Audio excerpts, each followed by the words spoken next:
부동산이라든지 현물을 통해서 그 자본금을 채워서 회사를 설립할 수 있다는 얘기인데요. 그런데 현물 출자가 안 되는 것은 이렇게 구분을 하셔야 돼요. 영업인가 전에는 영업인가 전에는 현물 출자할 수 없습니다. 그러나 영업인가 후에는요. 얼마든지 현물 출자할 수 있다라고 생각을 하셔야 돼요. 자, 그래서 여기 구분되는 부분이에요. 현물 출자라는 부분에서 영업인가 전에는 현물 출자할 수 없고요. 영업인가 후에는 가능하다라고 생각을 하셔야 돼요. 거기 동그라미 2번 지문 보시면 설립 당시의 자본금은요. 얼마면 된다고요? 5억 원 이상으로 한다. 세 가지 형태 모두 다 5억 이상이 되어야 됩니다. 근데 넘겨서 보시면요. 꼭 이제 아셔야 되는 부분들 중심으로 지금 보고 있어요. 넘겨서 보시면 동그라미 4번에 10조에 가시면 영업인가를 받은 부동산 투자 회사의 최저 자본금. 설립 시에는 5억이면 설립이 가능하지만요. 영업인가를 받은 날로부터 6개월이 지난 다음에 최저 자본금의 형태는 틀려져요. 거기에 기억에 자기관리 부동산 투자 회사는 얼마 이상이 돼야 된다고요? 70억 이상이 돼야 되고요. 니은의 위탁관리나 시알리츠의 경우에는 50억 이상이 돼야 된다고 생각을 하셔야 돼요. 설립 시에는 5억이면 되지만 자기관리 리츠는 영업인가 받은 이후 6개월이 지난 이후에 최저 자본금이 70억 이상이어야 되고요. 이렇게 위탁관리 리츠라든지 시알리츠, 서류상의 회사들은 50억 이상이어야 된다라고 생각을 하시면 돼요. 50억 이상. 그리고 이제 동그라미 5번에 보세요. 위탁관리 부동산 투자회사의 지점 설치 금지 등. 위탁관리 부동산 투자회사는 본점 외에 지점을 설치할 수 없으며 직원을 고용하거나 상근 임원을 둘 수가 없대요. 왜요? 실체상의 회사가 아니라 뭐라고요? 서류상의 회사일 뿐이기 때문이죠. 그래서 바로 이런 위탁관리 회사를 지점 설치 안 되고 당연히 직원을 고용하거나 상근 임원을 둘 수가 없어요. 서류상의 회사이기 때문이고요. 그 밑에 주식의 발행 부분에 보시면 주식의 공모.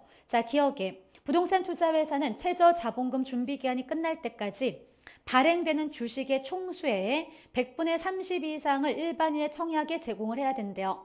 30% 이상을 공모를 해야 되는 게 원칙이었었습니다. 100분의 30 이상을 일반인의 청약에 제공한다는 것은 공모를 해야 되는데 공개 모집.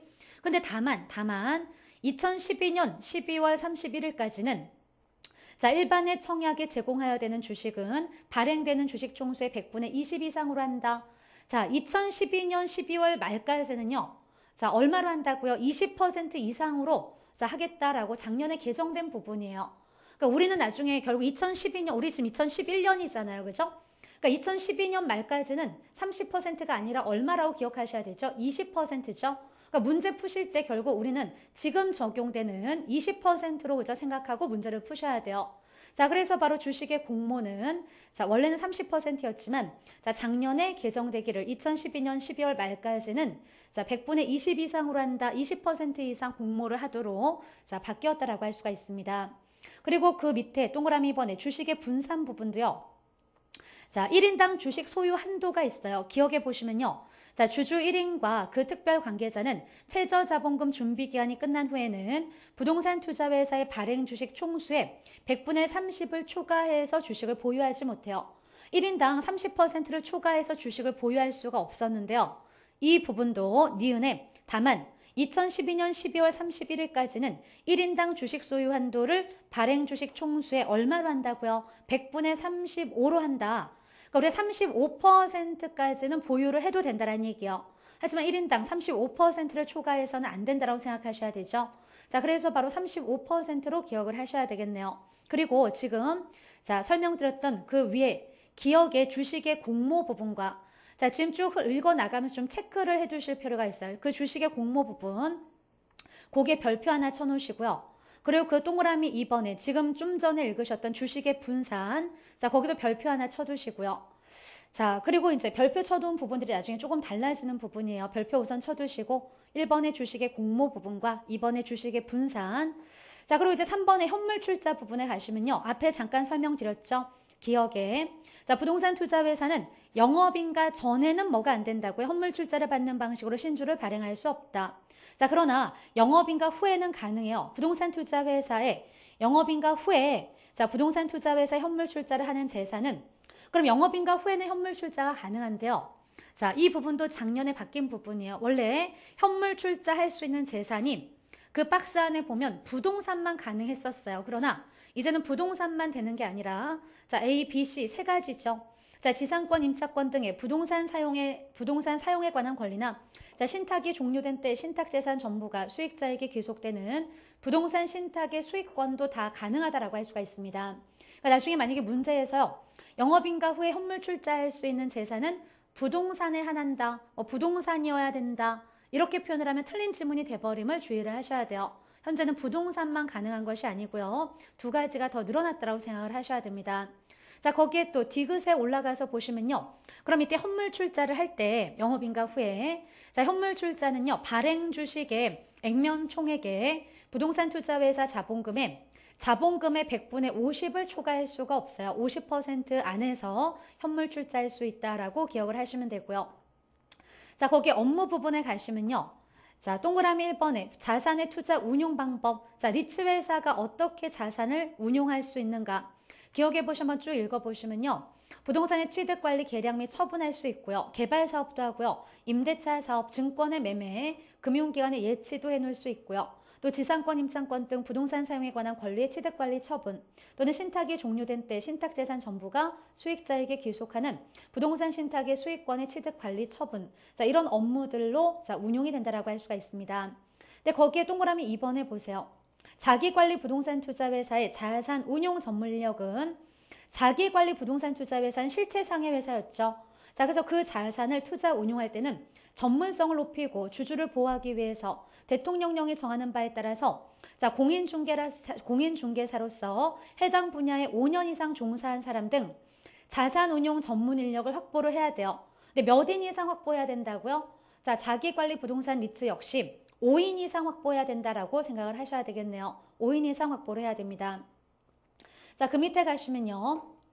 자, 동그라미 4번에 자산관리회사. 자, 서류상의 회사들은 자산관리회사에다 부동산을 위탁할 수밖에 없다라고 했죠. 이때 자산관리회사 역시 박스 안에 보시면 자본금이 70억 이상이어야 되고요. 자산운용 전문 인력을 5인 이상 확보를 해야 된대요. 자, 그러면서 자, 넘겨서 보시면요.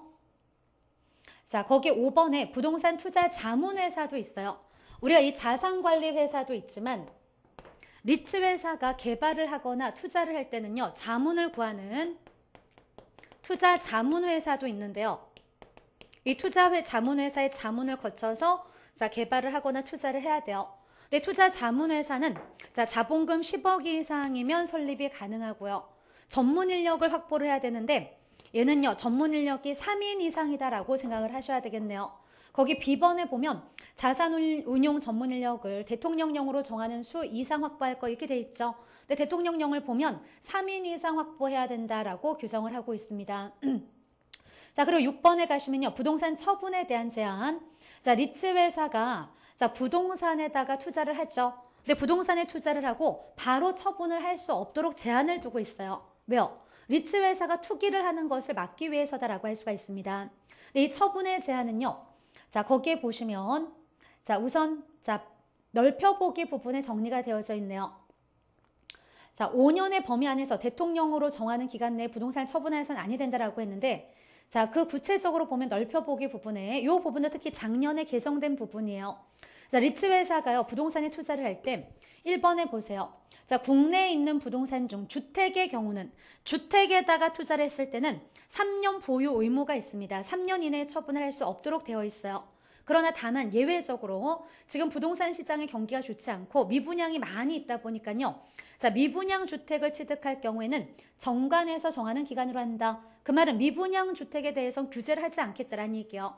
자, 그래서 주택은 3년이지만 예외적으로 미분양 주택은 자, 전혀 제한이 없다라고 생각하시면 되고요. 자, 그러나 이번에 국내에 있는 부동산 중 주택이 아닌 부동산의 경우에는요. 주택은 3년이지만 주택이 아닌 것은 자, 1년 보유 의무가 있다고 생각하시면 돼요. 자, 그리고 외국에 있는 국외 부동산에 대해서도 제한이 없습니다. 정관에서 정하는 기간으로 한다. 자, 그래서 바로 이렇게 처분에 대한 제한. 근데 그 6번에 올라가서 6번에 처분에 의한 제한이라는 부분에도요. 그러니까 결국 그 넓혀보기 그 내용에도 별표를 하나 쳐놓으시고요.